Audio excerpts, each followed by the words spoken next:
बहुत समय पहले की बात है। एक घना रहस्यमय जंगल था।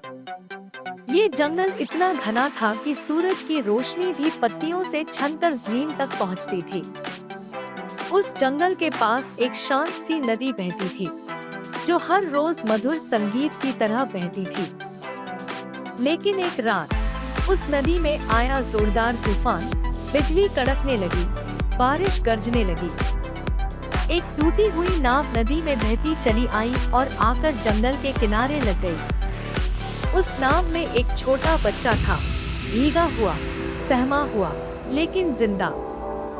सबसे पहले उसे देखा बलू भालू ने, गोल-मटोल, शहर प्रेमी, मस्त मौला।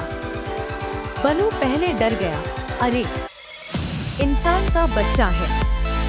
लेकिन जब बच्चे ने मुस्कुराकर उसकी ओर हाथ बढ़ाया, बलू का दिल पिघल गया।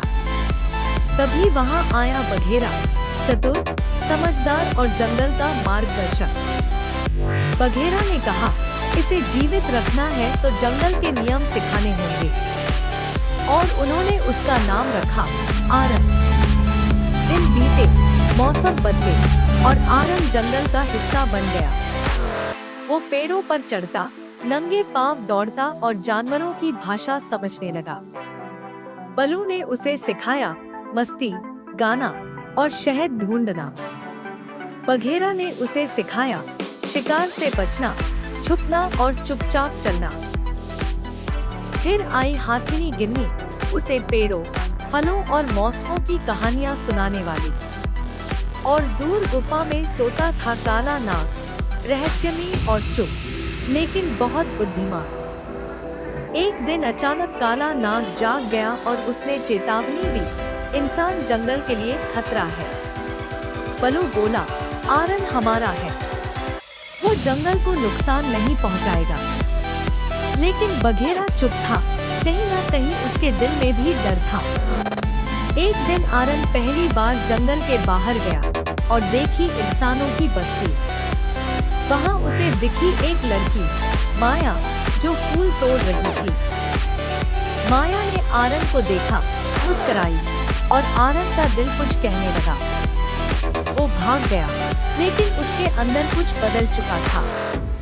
कुछ ही दिनों में इंसानों ने जंगल में घुसपैठ शुरू कर दी। मशीनें, आवाजें, डर।